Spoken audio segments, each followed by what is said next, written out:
Hi, I'm Christy McDonald, and here's what's coming up this week on One Detroit Arts and Culture. Detroit punk rock band Cinecyde staked their claim as the first punk rockers in the Motor City. Plus, Wynton Marsalis talks about his long-awaited return to Orchestra Hall with the Jazz at Lincoln Center Orchestra.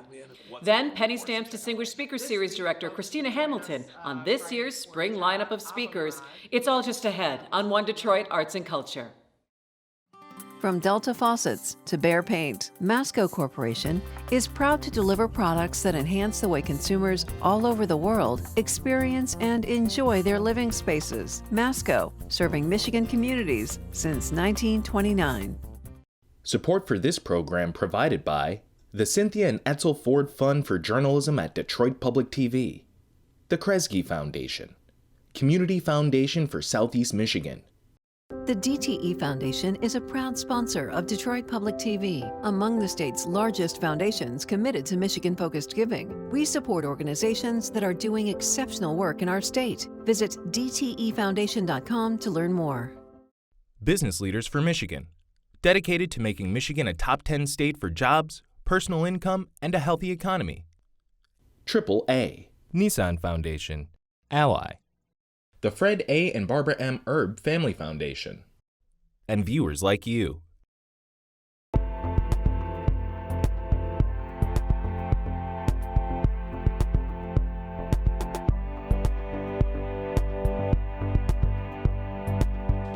Hi there, and welcome to One Detroit Arts and Culture. I'm Christy McDonald. Thanks so much for being with me.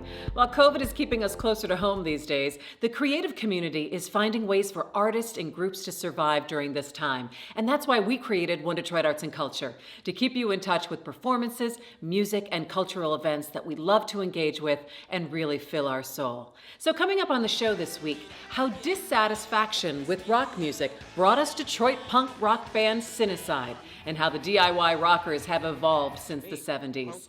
Plus, Wynton Marsalis tells us what we can expect to hear when he makes his return to Detroit.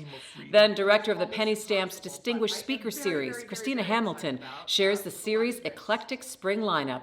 And then we'll finish off with a performance from Detroit's own punk rock pioneers, Cinecyde. You know, Detroit has never been shy about its pioneering music scene, and that includes punk rock. So much of the music was self-produced and self-released, but rivaled the punk scene in New York and in LA. One of Detroit's first punk bands, Cinecyde, formed in the mid-70s. They are still making music today and are even nominated for a 2021 Detroit Music Award. We didn't know a lot about Cinecyde until our One Detroit editor, Chris Jordan, punk rock fan in his own right, who did some work with the band, introduced us. Wanna look, wanna let you see. Wanna speak, wanna let you say. Run it back, same as before. Punk rock was really sort of a dissatisfaction about rock and roll. It became one thing, or it became a narrower thing, and it was at the exclusion of anything else. Because you were passionate about music, we were passionate about music. You got angry. You know, passion, anger, you know, there's punk rock. There you go. Here comes one single warning, coming to you from over the way. Formed in 1976, the same year that the Sex Pistols and the Ramones released their first singles, Cinecyde were, depending who you ask, Detroit's first punk band. We thought we were completely alone. You know, Detroit was filled with cover bands, you know, and just doing rock and roll covers. You know, that just wasn't what I was looking for. It wasn't a good enough kick. We decided to make a record, Gutless Radio, which is sort of an anthem against radio at the time. We don't like you, no, Gutless Radio. We don't like the things we do. As we discovered that there were some other things going on in other parts of the country or other parts of the world, you would get wind of some sort of underground band or something, and there was just no possibility that they would play any of that stuff. I mean, it was sort of brash. I mean, most bands in rock and roll would be, I want to be signed. I want the industry to love me. In our case, it was, we were, sort of just slamming the industry with the idea that it would be, we would do it yourself. We would issue our own records and things. 3, 2, one of the central bands in what became, by the early 80s, a thriving, eclectic, fiercely independent punk scene in Detroit. All the clubs, and there were a lot of them that were doing punk, they were full like every night. It didn't matter who played. In fact, a lot of kids would go to the bars just because they knew something was going to go on there. It was an eclectic scene. So, there was a nice spectrum of bands. It wasn't one thing. It was, it could be bands that were very roots-oriented, or it could be bands that were, more rock and roll, a little electronica, kind of stuff was sneaking in there. But, it all seemed to, the commonality was, it had to be a little raw, had to have a little bit of an edge. 45 years later, Cinecyde are still going strong, are still totally DIY, and just released their 8th album with the pulp sci-fi inspired title track, Vegetable or Thing.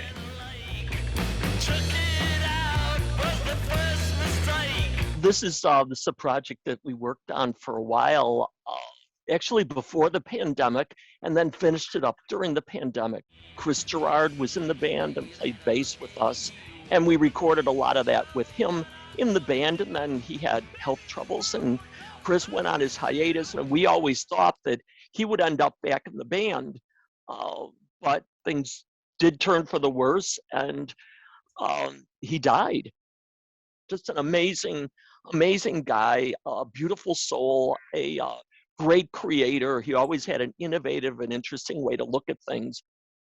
Maybe 2/3 of the record was, with Chris or something, was close to being done, but we kept putting it off and putting it off. We were mixing and things during the COVID thing. So essentially, we just stayed safe and tried to be safe, but I thought we have to release this. We're not going to not release it, and we're just going to have to try different things like maybe we could do a re-release when the bars we open. could.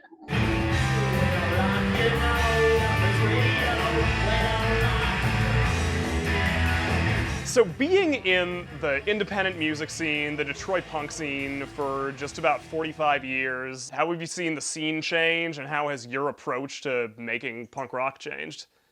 I don't know that I can say anything about a scene. I'm always interested in what's going on in Detroit. There's a load of great musicians, load of great people creating and making music and stuff. I mean, it's through all these different eras, through the 80s, 90s, 2000s now. I think that Detroit is sort of underplayed. It doesn't get the exposure that it should.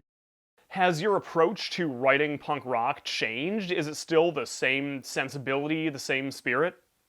I mean, Cinecyde is Cinecyde, and it has a specific kind of sound, but I would say we evolve every time, every song. To me, punk was just about getting back to our roots, stripping music down and being fun, yes, being aggressive, it could be, but also, respecting and understanding those roots, and those roots could be anything from, some of the garage band sounds of 65, 66, or it could be rockabilly from the 50s, X from Los Angeles. Of course, I always appreciated the Cramps, or it could be, Hank Williams or Johnny Cash. It could be any of that kind of stuff that you're bringing to a simplicity and a more directness. The music is just, for me, it just plays in my head, so it plays in your head, and then you just kind of, try to work it out on an instrument, and then boom, there it is. Maybe, for us, maybe for me, it's just, it's my personality. And if you're still in the mood to rock, of course you are. Don't worry, because we have a performance from Cinecyde's latest album for you at the end of the show. From punk rock to jazz, world-famous musician Wynton Marsalis is making his way back to Detroit with a 4-day residency at the Detroit Symphony Orchestra. Marsalis will be accompanied by the Jazz at Lincoln Center Orchestra, who haven't performed in person as an orchestra since March of 2020. Wynton will also perform with other marquee artists like Anthony McGill and William Eddins. Linda Yohn from WRCJ has more.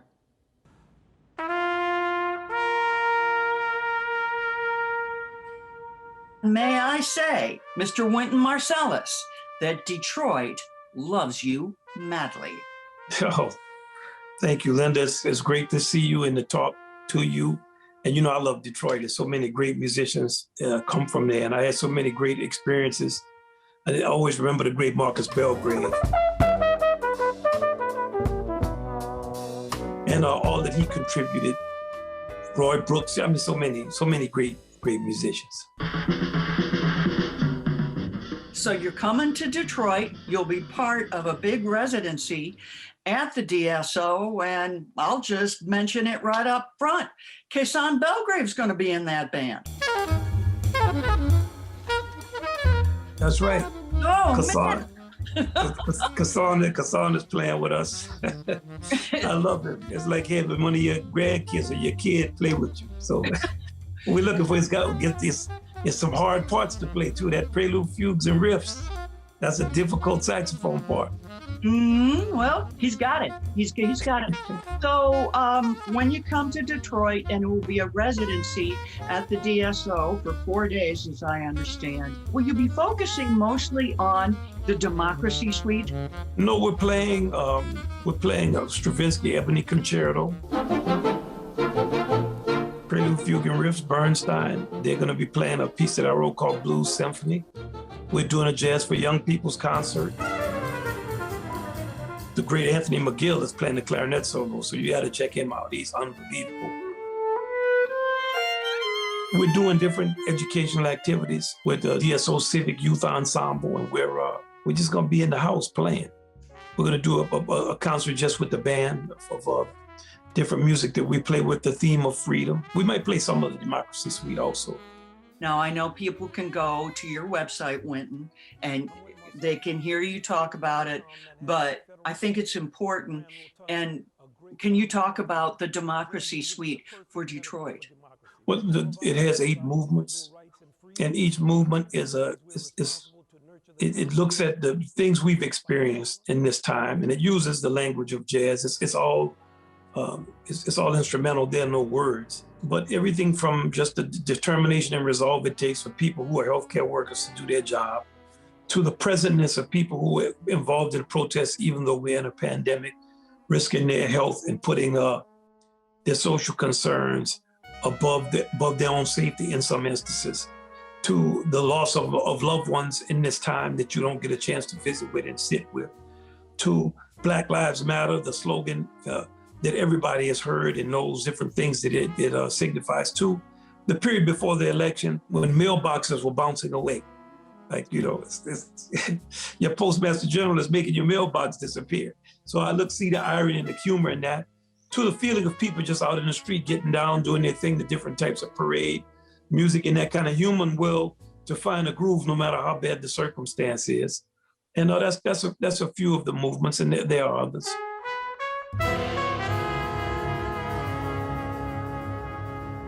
We've said this at Detroit Jazz Festivals, and it bears repeating, is that the Detroit audience knows the music. And so you can't come playing lame. You cannot, phone it in Detroit. You've got to be real.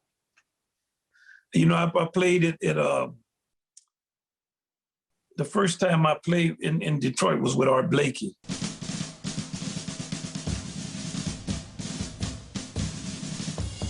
And it was for like 2 weeks. And it's so many people knowledgeable about the music. And, you know, let's not forget Mack Avenue Records too, coming out of Detroit.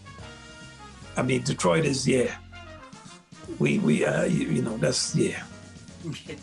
Gretchen is for real. Mm-hmm. They've kept the vibe going, and the belief in the music in a time when commercialism has taken over. Now it's so celebrated that that type of integrity is something we have to always make sure we give special note to. Yeah. Because, you know, if we don't, we'll look up and it will actually finally be gone. It's like, can you cut every tree down? Eventually, yeah, you can. Well, welcome back to the city. I understand that this appearance in Detroit, this residency, is actually the first time that you're going to be back on the road since the pandemic started. What a way to start. Yeah, the whole ensemble, yes. The whole ensemble. Yeah, let's see. We're gonna be, let's see how we deal with it. We're ready. We're ready to do it. So. Oh, I know you are. And yet, how good will it feel to be, not working with just the septet, but with kids, with students in person? How good is that going to feel to you? Yeah, so it's, the pandemic, if it hasn't done anything, it's made us appreciate the lives we had. So it's gonna be it's not describable, but we look forward to it. It's hard to find words for it. Jazz at the Lincoln Center Orchestra with Wynton Marsalis is in residence at the Detroit Symphony Orchestra from March 2nd through March 6th. All right, this next story is from one of our partners here at Detroit Public Television, the Penny Stamps Distinguished Speaker Series. Penny Stamps director Chrisstina Hamilton gives us a preview of a spring lineup that is packed with a wide variety of speakers, from spatial video artists to industry-leading investigative journalists. Hamilton tells us who she's looking forward to and how the Penny Stamps digital series is here to stay. Here's One Detroit's Will Glover with more. The spring lineup is here. It's underway, so as expected, it's very impressive. Tell us a little bit about who we can expect to see and what's available for us to check out right now. This week, folks should join us Friday for Jad Abumrad, who is, most folks will know him from Radio Lab. And a lot of folks also hopefully have heard his amazing podcast, Dolly, Parton's America, which won a Peabody last year. Anybody that's missed anything should know that our archive is available online. So, for example, if you missed the Henry Louis Gates program, you can go back and watch it. It's there for you. You didn't miss it. Another exciting PBS persona that we'll be hosting in April is Raney Aronson, who is the fearless producer director behind the show Frontline, which is certainly, talk about, cutting the edge of America. She's certainly doing an amazing job of that. So we can't wait to visit with Raney. And we've got, some new program that we have, a new program that we have not yet announced. So tell us about it. I have to tell you, you're the first to hear the news. We are adding for our the week after Raney in April. This will be a program. Will be on April 9th. A program which will be a conversation between Wynton Marsalis and Ken Fisher, who is the director, or was the director for 30 years of the University Musical Society. And that will be, I am sure, another not to miss moment. Are there any plans to start thinking about what this is going to look like in the future as we get back to in person? How that's going to work out seems to shift constantly. I think it was last night I heard President Biden saying he thought by Christmas things, which was not what we were all hoping, I think, for a lot sooner than that. Yeah. I'm trying to think about how, because obviously I'm right now trying to think about our fall programming and how we're going to roll that out. Without having any definitive on that, I'm trying to think about it in some way that we can be able to pivot somewhat to a more in-person format before we would even, I think there are a lot of challenges around that too, right, though, because what happens to travel? I can't imagine international borders are going to be open as soon as perhaps we might be able to get together in the theater again. We used to always think of ourselves as a live first production, and I think that has forever changed now. We will certainly be continuing to make work for our online audiences, but we also really, really, really want to get back to those in-person engagements, because it's so much, there's more sort of engagement and conversation that happens in real time around these folks when we can have them in person. I think we're also going to see some of that too, though, where we will have people who cannot travel here that we still want to engage, where we may have more of a digital platform in the theater for people in person to be engaging around as well. So, I'm trying to think about it and keep an open mind for the path forward. Who are you looking forward to most? There's always a difficult question, and that is going to be it for you. Who are you most excited to see? Oh God, that's a really hard question for me because, they're kind of like, there's so many ways. I look forward to each and every one of them, right? Because everybody has something exceptional to offer. I have to say though, if I had to only pick one, which is almost impossible, but I am very, very, very, very excited about Pippolotti Rist. This is she's a video artist from Switzerland who is exceptional. This woman is absolutely exceptional. A couple of the reasons that I would put her at the forefront of my list are she is really, really, really thinking about this space that you and I are in right now and how we're communicating and how we're all we've all been sort of flattened out into this two-dimensional, screen space. This is what her work is all about, and how does the physical body, live in this sort of 2D environment. With that, where can people go to get that surprise, to get the insight and knowledge that is provided by the Penny Stamp series? We put things out through YouTube, through Facebook. PBS Books is our partner. So this, different libraries are offering this. The Detroit Public Television website, and then pennystampsevents.org is sort of where, our homepage, where you can find all the information on everybody.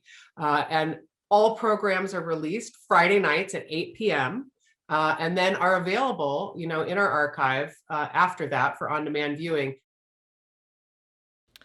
The Penny Stamps Distinguished Speaker Series will webcast all of their events on Fridays, 8 p.m., right here at dptv.org. And you can also watch and join the Penny Stamps conversation live on their Facebook page. All right, that is going to do it for me this week, but we are going to leave you with a performance from Cinecyde. This song is called Vegetable or Thing from their new album of the same name. Enjoy it, and I'll see you next week. Take care.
You can find more at onedetroitpbs.org or subscribe to our social media channels and sign up for our One Detroit newsletter.